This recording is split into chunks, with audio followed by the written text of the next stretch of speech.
Next, though, it's the one and only Patrick Christys. He's been wondering why people hate this country but still choose to live here. Start the clock.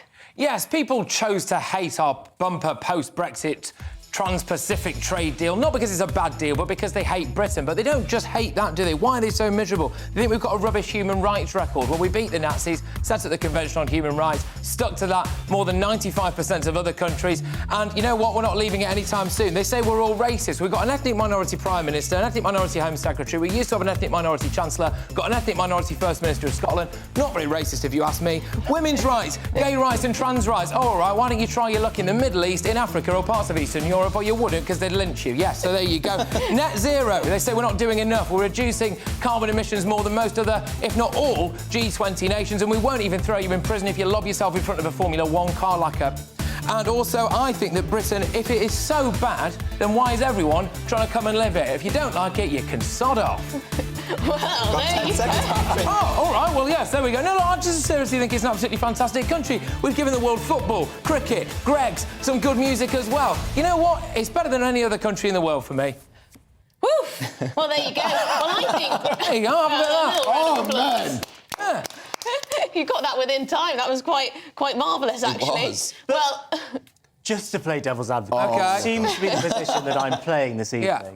In a free society, in a free country where there is freedom of speech, isn't it every citizen's right to criticise the country? Yeah, but if you're permanently miserable somewhere, why don't you just leave? But Why isn't are that they just trying someone's to change right? the country, Patrick? Why are you so bigoted? I'm not bigoted at all. I just think if you're that miserable and you cannot ever... See, if you're presented with something that you could very easily view positively and you actively choose to continually to find the negative on it, I think you're a really miserable person. And why don't you put your money where your mouth is, then?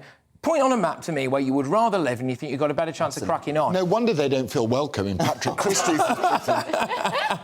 Come on, say something nice. All right, have I got to throw it out now? Go on, yeah, Darren. Well, do you know what, though? It's always the hashtag be kind, people. And it's like, well, be kind about your own nation, right? Your own nation. People go out, work hard. People are trying to do their bit to actually boost GDP. We're still growing, despite all of the crap that the Conservative government has actually thrown upon us. Boosting corporation tax. You've got AstraZeneca saying, no thanks, mate, I'm off to Ireland. Even then, right, when good things happen, like the trade deal that we've just signed, CPTPP, why can people not acknowledge Britain's doing all right? There is a certain type of Brit... Who is miserable.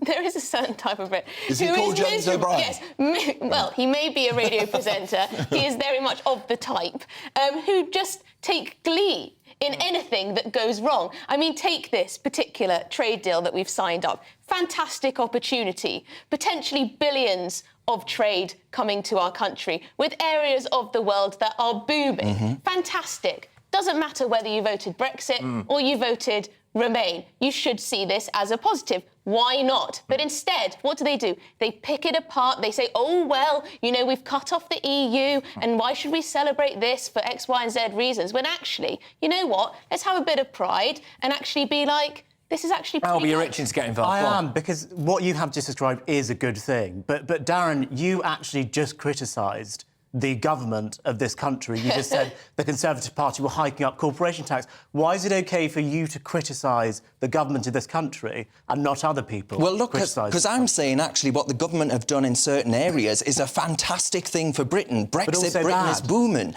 But what other things they're doing are not so ideal for growing the economy. Because I want the country to do well, right? I'm actually actively encouraging measures that we know work and are going to boost GDP, make us all feel a bit wealthier. We could all do with that, I'm pretty certain. But I bet Patrick would probably want us all to be swearing allegiance to the flag every day. I wouldn't necessarily go that far, but I would. But I wouldn't be. But I wouldn't be against it, because I think it's actually the state of play that we have at the minute is we've got kids setting fire to the Union flag outside of school in Pimlico. They're not, are they? Yeah, they have done. Yeah, oh, exactly. And I think that's absolutely shocking. What's wrong with having national unity and national pride? And I'm all for criticism. Obviously, I'm all for looking at things from the other perspective, and all for pointing out ways in which things could be better. But it's gone too extreme. We've gone far from being like all of these positive things that I've rattled off to we are just this horrible racist cesspit where everything's absolutely shocking. And I'm sorry, but if it is that bad, then you should leave. Why do they hate the country, though? What are we allowing people to dislike the country because we don't like it ourselves? And we sort of jingoistically go,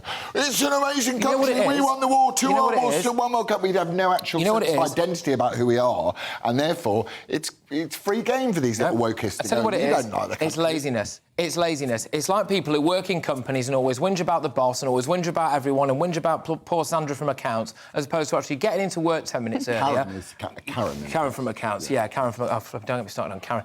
But seriously, though, and instead of actually getting into work 10 minutes earlier, turning up to the meetings on time, pulling your finger out and maybe working a bit harder, it's always easier to criticise than it is to do something about it. But it's also because we constantly tear down our institutions, our history, everything that people used to think made Britain great. Now we have this kind of wishy-washy view of what it means to be British, which seems to be based on being kind or being tolerant. Any nation in the world would want those values. It's our institutions that make us British. There's a big difference between being kind and being tolerant. Being kind is being rude and cancelling people and destroying their lives, and being tolerant is what Britain's all about. No, that's the hashtag. Well, I mean, these people are more intolerant than goodness only knows what, right? But you know, my granddad's generation, he fought in Korea, for example, fighting against communist tyranny. Did he now? Yeah, to fight for what the values of the flag used to represent, which is freedom, liberty, safety from the rule of law and all the rest of it. It's really interesting you mentioned grandparents, because my grandparents, obviously from an ethnic minority background, came here in the Windrush generation, and my grandfather absolutely loves this country, and a lot of people in my generation don't share that same love that our grandparents who moved here had for this country. Why is there that assumption, which is really interesting? Because you think, you know, the Windrush generation, I'm no historian, but this idea that it was some great crime to people from Jamaica. But obviously, as you said, your own grandfather thinks it's a great country. So why do we have this natural view in this country that everything we've ever done is dreadful?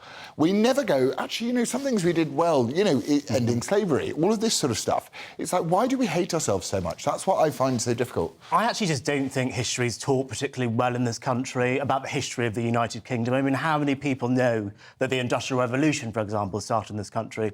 How many people know that we ended slavery? But equally, how many people know about some of the atrocities that went on in Victorian Britain? We're going to have to do that one again, because that's a really, really good topic.